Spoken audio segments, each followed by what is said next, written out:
Essa aula é uma regravação da aula 3, que teve muita procura, teve muita gente dando visualização, mas infelizmente a aula não está gravada de maneira adequada. E infelizmente eu não consegui achar os áudios originais, e o tratamento que foi feito na aula realmente está inadequado, então eu preferi regravar. As palavras não são exatamente as mesmas, mas o objetivo é comum. Então nós estamos na aula 3 da História de Roma, em que nós vamos tratar basicamente da vinda dos troianos para a Itália, esse evento razoavelmente lendário, que está na base da fundação de Roma.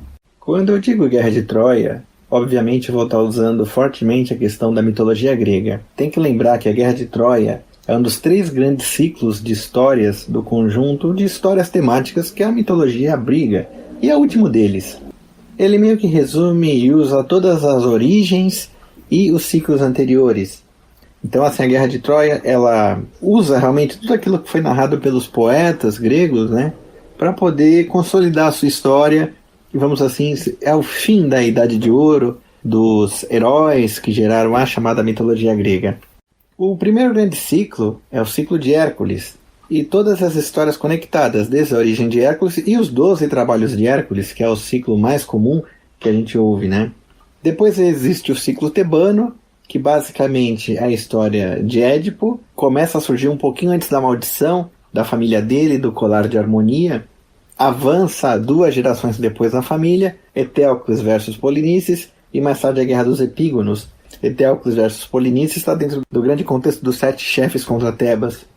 E o último grande ciclo realmente é o ciclo da Guerra de Troia, que pega tanto os eventos da Guerra de Troia em si, quanto os retornos. A Guerra de Troia é tematicamente o último grande evento da mitologia grega.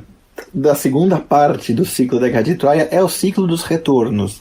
O mais famoso ciclo dos retornos é a Odisseia. É o retorno de Ulisses, né, em grego Odisseu, até a casa dele, a ilha de Ítaca.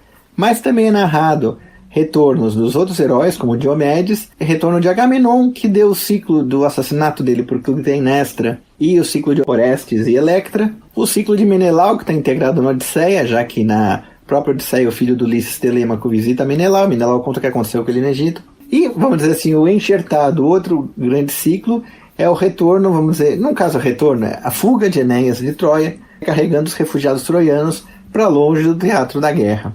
Então, tanto depois da Guerra de Troia, os gregos realmente começam a voltar para casa, e os troianos refugiados partem de lá, liderados por Enéas, né? Porém, o ciclo dos retornos dos heróis gregos, eles voltam para a casa deles. O ciclo, vamos dizer assim, troiano, ele leva aos eventos que mais tarde culminam na fundação de Roma. Não diretamente pelos troianos, mas pelos descendentes dos troianos, realmente misturados com as populações arborígenas da Itália, as populações italiotas. Os troianos se unem à população italiota e geram os povos latinos, do qual vem a Alba Longa e, como diz o próprio Vigílio, as muralhas de Roma. Agora, considerando que na antiguidade a cidadania vinha da religião e os deuses penates das cidades faziam às vezes de deuses lares de toda a cidade, assim como cada família, cada gens tinha os seus deuses lares tutelários, os deuses estatais também os deuses cidade. Portanto, uma cidade que era fundada a partir de outra trazia os mesmos deuses.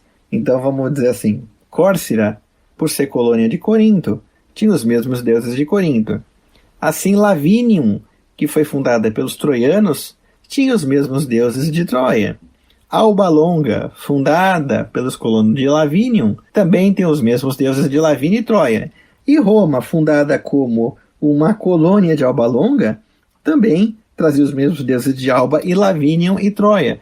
Então você vai dizer assim, puxa vida, mas os deuses de Roma eram os deuses de Troia? Sim, de acordo com a lenda que é narrada na Eneida, os deuses de Roma eram os deuses de Troia. Nesse momento surge a crítica bem ácida de Santo Agostinho, na Cidade de Deus, já que na Primeira Guerra Civil Romana, a cidade de Ilion, tecnicamente Troia, na Ásia Menor, é saqueada por um pretor romano, né, do partido do Sila.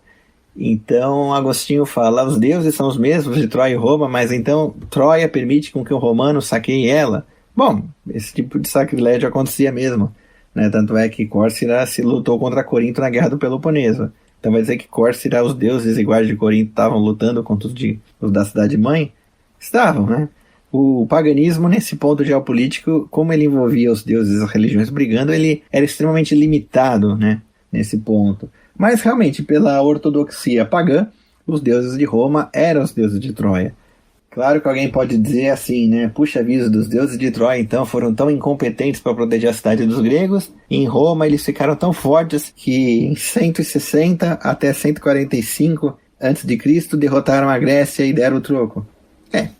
Enfim, é por isso que os romanos ficaram cristãos, né? Porque o paganismo ele começou a acumular, vamos dizer assim, bastante contradições internas nas lendas dele, né? Mas, de qualquer forma, a gente sempre leva em conta que a mitologia não é a religião. A mitologia, ela é uma novela, é uma coisa de poetas, não é aquilo que eles acreditavam. Inclusive, o próprio Dionísio de Halicarnasso, ele faz elogios à religião romana, dizendo que os romanos não acreditavam nas lendas, até absurdas, que havia na Grécia sobre os deuses, e que, segundo ele, as pessoas mal entendidas não conseguiriam compreender a natureza dos deuses, que os romanos tinham uma religião muito mais comedida, e isso fez parte do sucesso dele, já que os romanos não deixavam essas lendas, vamos dizer assim, até um tanto quanto absurdas sobre os deuses, entrar na religião deles.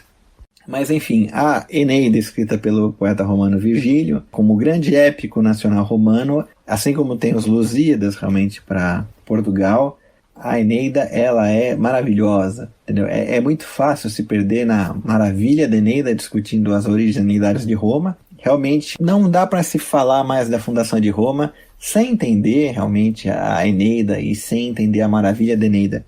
É verdade que a Eneida não narra a fundação de Roma. A Eneida é quase que uma prequel da fundação de Roma, já que mais de 10 gerações iam levar entre a Guerra de Troia e a fundação de Roma, né? A Guerra de Troia aconteceu 111 a.C., a fundação de Roma 753, mas a Eneida está ali para linkar essas duas histórias. É importante ressaltar que a Eneida não é um texto histórico. O Virgílio fez uma série de pesquisas, realmente, ele se baseia em fatos anteriores, e ele nunca foi um historiador, ele sempre foi um poeta. Aliás, o rei dos poetas de Roma, né? Mas ele não era um historiador, ele não era o Tito Livio, não era o Dionísio de Halicarnasso, não era nem os contemporâneos realmente desses historiadores maiores, pelo menos do período inicial de Roma. Mas vamos tomar um cuidado, porque assim, é sempre um lugar comum dizer que não há evidências da vinda desses povos da Ásia Menor para a Itália. Concordo em certo sentido, mas a ausência da prova não é a prova da ausência. Em questão de história, quando você precisa de uma prova rígida, uma prova lato sensu, você sempre apela para a arqueologia. E a arqueologia, vamos dizer assim, é uma ciência positiva. Você afirma aquilo que você achou. Você não afirma aquilo que você não achou, porque aquilo que você não achou pode vir a ser achado. Muitas coisas que se diziam que não havia evidências e que não existiram foram provadas realmente que existiram. Por exemplo, se dizia muito que não havia evidência do reinado de Davi e Salomão no reino de Israel, mas achou-se evidência arqueológica realmente da citação da casa de Davi governando Israel. Também não se dizia que havia a Guerra de Troia, era totalmente lendária, mas achou-se evidência realmente na região de Troia de uma cidade bem próspera destruída por um grande cerco naquela época. Inclusive não apenas a referência arqueológica, como foi achado referência de uma invasão naquela época no reino hitita ali da Mesopotâmia. Também dizia-se que não havia evidência da destruição da cidade de Sodoma e Gomorra, né, na região atual do Mar Morto. E se descobriu realmente evidências arqueológicas de uma cidade realmente destruída por um incêndio naquela região. Havia sinais de calcinação ali nas ruínas. Então, enfim, nunca vamos dizer assim, não há evidências porque nós não sabemos aquilo que pode vir a ser descoberto. Havia bastante testemunho antigo da vinda de população da Ásia Menor para a Itália. Os estudos de DNA, pelo menos até agora, ainda não captaram uma herança comum da Ásia Menor com a Itália, exceto pela raiz indo-europeia, né? Até mesmo os etruscos, que sempre, alguns até falavam, os etruscos eram os troianos? Não, os etruscos realmente eram italiotas, foi o que o DNA do que se tem mostrou, né? Então, assim, mas no outro lado também não vamos dizer que o Virgílio inventou tudo da cabeça dele, porque se ele inventa tudo da cabeça dele apenas para agradar o Augusto, ele não tem crédito, ele não vai ter crédito, porque havia realmente essas fontes originais comuns, né?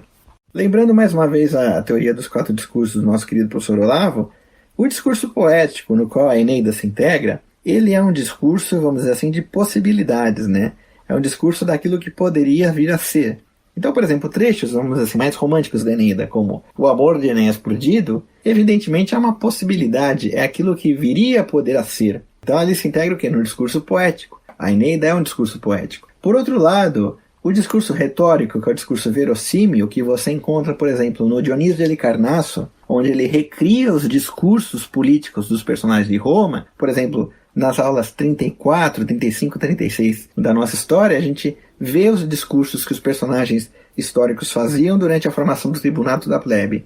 O Dionísio de Halicarnasso é um professor de retórica, então ele, como um retor, ele coloca aqueles discursos, porque é o discurso de verossimilhança, né? Apio Cláudio falaria um discurso daquele modo no Senado Romano. Menênio Agripa faria um discurso deste modo na plebe no Monte Sagrado.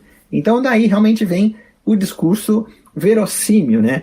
Obviamente você tem também os outros discursos, o discurso dialético, né? O discurso de confronto, que seria o discurso de confronto de teses históricas, e finalmente o discurso apodíctico, né? O discurso realmente de certezas. O discurso das certezas são atingidas muito pelas evidências arqueológicas, né? Por exemplo, estava lendo recentemente um livro sobre o reino visigótico e sobre o fim do reino visigótico, onde aparece uma moeda de um rei visigodo que não se encontra nas crônicas, mas está ali cunhado a moeda dele lá, com o nome dele lá, com o rei dos visigodos, pelo menos em alguma região da Espanha.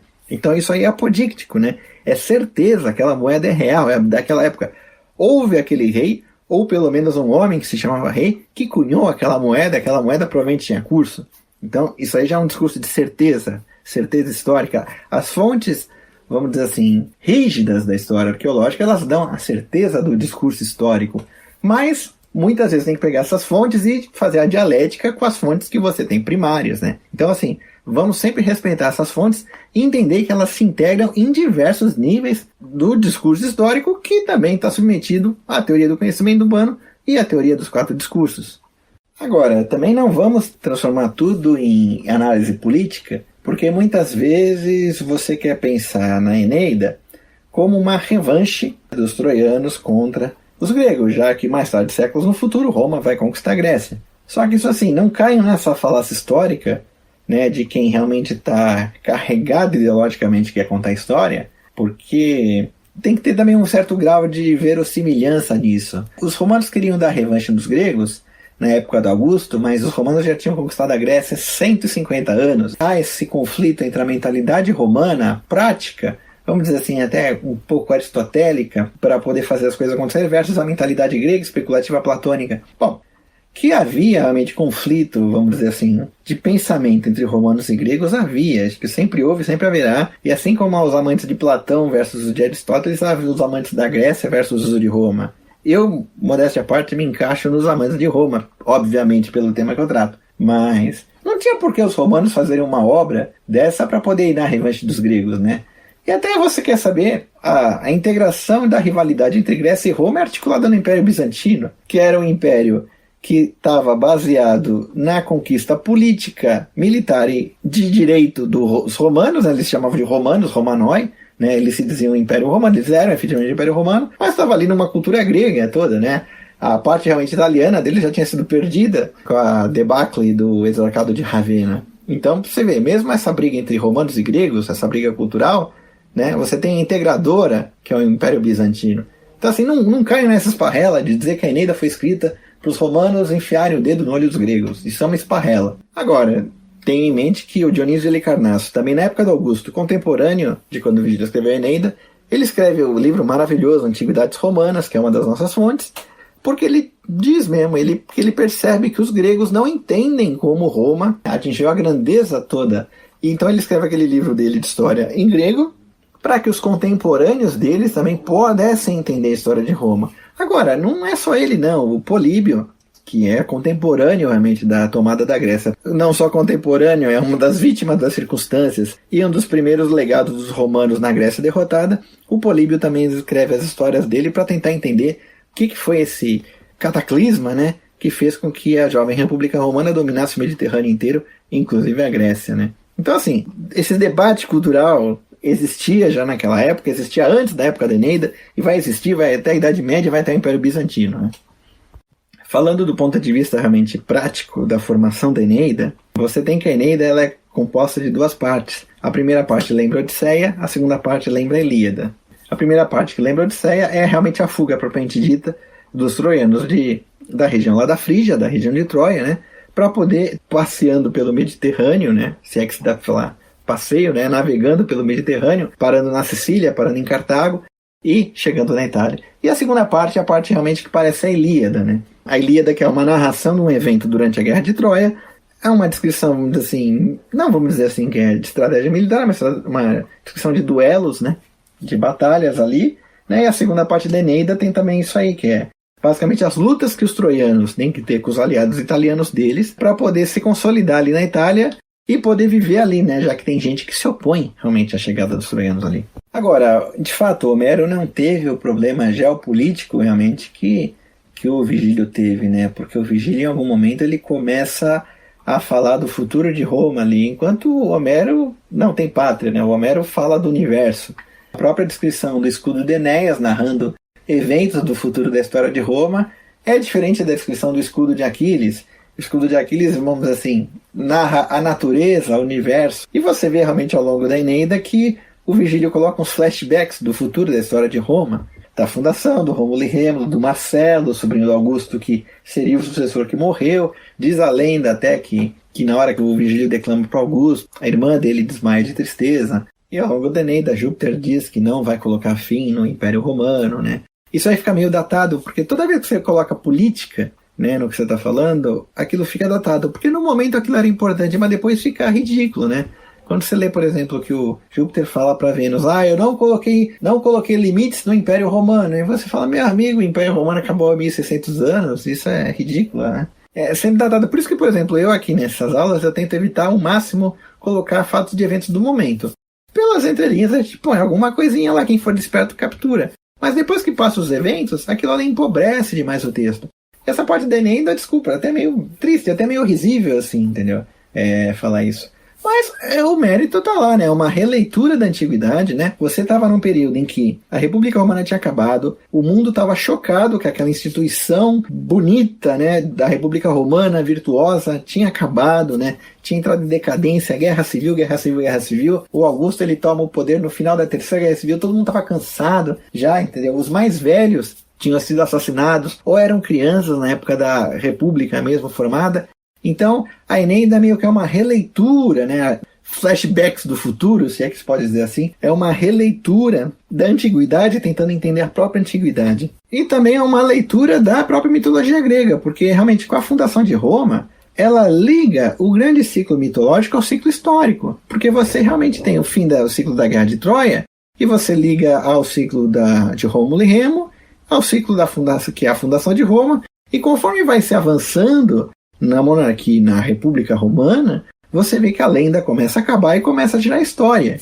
Os primeiros cônsules de Roma são tão lendários quanto os primeiros reis, mas você já começa a ver que, percentualmente, começa a se diminuir a porcentagem de lenda, então ele começa a cada vez mais ter evidências históricas. Assim mesmo que eu falei, a Eneida, ela é linda, um dia talvez vamos fazer uma série só para ela, e, por exemplo, há momentos brilhantes, e assim, é difícil descrever a quantidade realmente de referência para a nossa cultura que a Eneida gerou. Por exemplo, os cantos mais lindos, o 2, 4 e 6, respectivamente o 2, a destruição de Troia, o 4, o amor de Enéas e Dido, e o 6, a descida de Enéas aos infernos, né?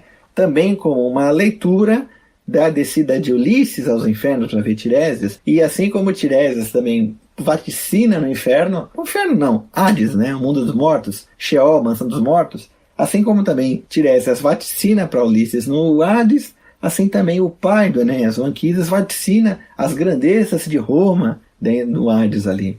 Mas também na segunda parte da Eneida, na parte, vamos dizer assim, Ilíada da Eneida, você também tem algumas visões do futuro, no momento que, por exemplo, a cidade do rei Latino não era Roma, Lavínio não era Roma, Lavínio ficava ao sul de Roma, Lavínio que vai ser realmente fundada por Enéas. Porém, Enéas em algum momento ele vai visitar o rei Evandro vivia no Palatino, ou seja, o lugar que era Roma. Então essa ida de Enéas para o lugar que seria Roma também permite algumas visões do futuro, né? O reino do Arcádio Evandro, ele era grego, ele estava formando ali um reino ali no Palatino, ele aproveita e conta algumas lendas que saem parte, vamos dizer, da lenda doméstica de Roma. Como ele fala, Aqui Saturno governava, né? Saturno, quando ele tinha sido expulso por Júpiter, né? Ele governava aqui. Aqui ele fez uma cidade de ouro, né? Porque ele se escondia de Júpiter, e do latim lácio vem de letere, esconder-se. E ele fez aqui a grande cidade de Saturno. Aqui era a grande época de ouro, né? Onde as pessoas viviam felizes com Saturno governando. Inclusive isso remete até ao Timeu de Platão, quando ele fala que na época que Saturno governava, o tempo andava para trás, e as pessoas eram felizes, era antes da idade da decadência. Os gregos tinham um pouquinho de sensação do pecado original, sim, né? Uma certa decadência aqui ao longo da história, idade de ouro, prata, ferro que nós estamos, né? Ouro, prata, bronze, idade dos heróis, a idade do bronze, né? A idade da mitologia, idade do ferro. Então o Evandro conta para Enéas essa história, ó, aqui no passado Saturno governava, era época de ouro. Tanto é que daí que vem a Saturnal, que erroneamente é associada ao Natal cristão, né? Que era uma celebração de uma idade de ouro do passado, né? O Natal cristão é diferente. O Natal cristão é a celebração da redenção da Idade de Ouro que virá no final dos tempos, levada pelo Messias, né? O pessoal associa muito a Saturnal ao Natal, mas isso é superficial, porque a forma como a gente vê a Saturnal é a leitura cristã do Natal. Então a gente está olhando para a história e entendendo os pagãos de uma maneira que não era muito daquela época. Mas voltando a Eneida, também conta a história do Caco, né? Quando o Hércules ele passa ali pela Itália levando os bois do Gerião, né? Ele passa ali, aí lá ele fala, ó, você vai ser adorado aqui na Ara Máxima, o altar a Hércules. Foi na Itália que Hércules recebeu as primeiras honras, e Hércules era muito venerado na Itália, né? Tanto é que ele era o padroeiro de Ostia, né? Colônia de Roma, porto de Roma, e a cidade de Herculano, a famosa Herculano ao lado de Pompeia, que teve realmente na época do Imperador Tito, foi destruída pelo Monte Vesúvio. Então nisso o Virgílio consegue, vamos dizer assim, integrar a Eneida dentro da futura história de Roma, né? Mas vamos voltar à chegada dos troianos na Itália, né? O Enéas traz os deuses dele e se alia ao rei Latino, né? O rei Latino que promete a filha dele, Lavínia, para se casar com Enéas. Mas obviamente ele enfrenta oposição, né? A rainha não quer, a rainha dos povos ali, italiotas ali, não quer, a esposa do Latino. Ela cria uma confusão. Juno, né, que está em oposição aos troianos, manda as fúrias infernais conflagrarem a Itália. Então se reúnem contra o Enéas todos os inimigos históricos de Roma. Os latinos, liderados por Turno, o rei dos Rútulos, que estava prometido a casamento a Lavínia, que perdeu o casamento. Os Volscos da República, que brigaram tanto os romanos. Os Volscos do Coriolano, né? Eu tive na aula do Coriolano como realmente os Volscos já estavam vindo uma pedra no sapato. Eles são um povo latino que vive no sul. A Amazona Camila lidera os Volscos contra os troianos. E os etruscos também, liderados por Meneceu, os etruscos inimigos históricos de Roma, também se aliam contra os troianos e os aliados latinos que ele consegue formar ali. Então você vê realmente que o Virgílio ele faz uma releitura dos inimigos originais de Roma para sendo os inimigos de Enéas, né? Lembrando que a ligação entre Roma e Grécia, a gente vê pela Eneida que pode ser considerada antagônica. Mas não necessariamente antagônica, porque assim como o arca de Evandro, que era aliado de Enéas, tinha uma cidade dele ali em Roma, né, onde era a cidade de Saturno, você vê também que a Grécia tentava se ligar a Roma, porque a dinastia etrusca dos Tarquínios era, em tese, pela lenda, descendente de Marato de Corinto. Então, os gregos deram a Roma um rei, e era uma coisa que os gregos tentavam usar para se aproximar dos romanos. A tal ponto que o historiador Dionísio de Halicarnasso ele afirma com todas as letras que Roma era uma cidade grega. Ele até citava a proximidade da língua latina com a língua grega falada na Etólia, ali na região limítrofe ali do Mar Adriático com Roma, né? Região que ele chamava mesmo de Grécia, que se tornou o nome inteiro da Hélade. A relação com os gregos era sempre marcada por aproximações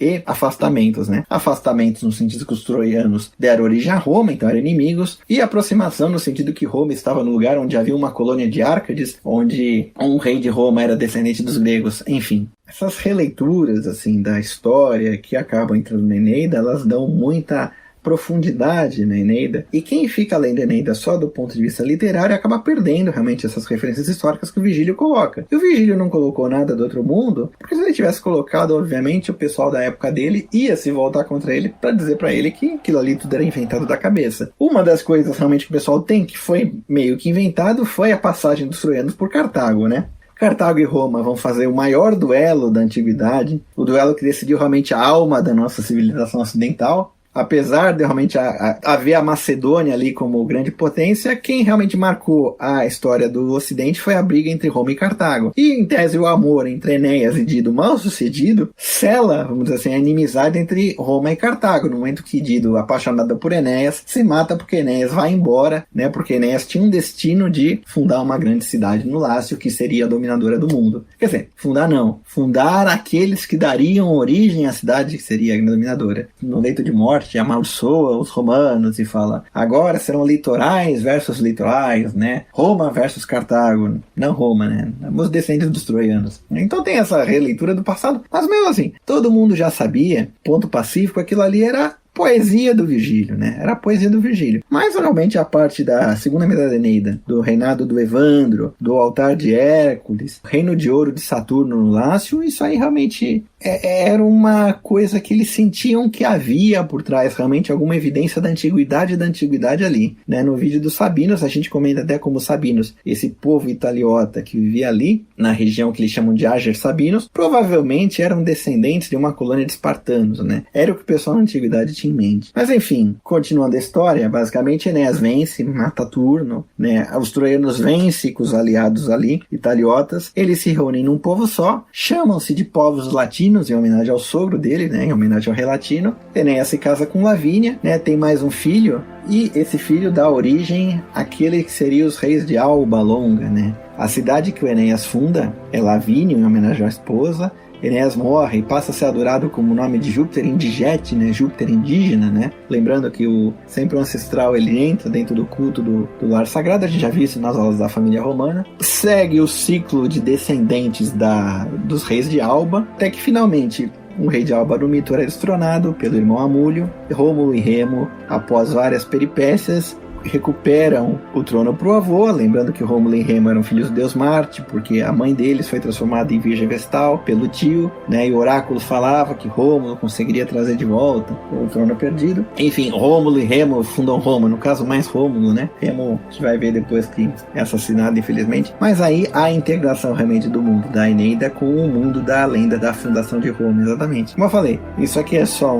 uma pincelada histórica em cima da Eneida, assim, não é nada literário. A gente espera que aulas futuras a gente fale da Eneida com mais cuidado, que é um mundo maravilhoso, é lindo. Inclusive, a Eneida, ela deu origem, a importância da Eneida é tal, porque ela deu origem ao grande épico da língua portuguesa. O início dos Lusíadas, ele é inspirado na Eneida, né? A Eneida começa, canto às armas e o varão que lá de Troia veio à Itália, grosso modo, né? Enquanto o início dos Lusíadas é as armas e os barões assinalados. Aí entra 4 estrofes de Aposto, cantando espalharei por toda parte, se para tanto não me faltar engenhar, né? Ou seja, tanto Camões quanto Virgílio cantam as armas e o varão, né? Armas e os varões, né? E sim, e esse paralelo realmente que existe na cultura mesmo, assim como Virgílio também pegou vários paralelos da Odisseia e da Ilíada.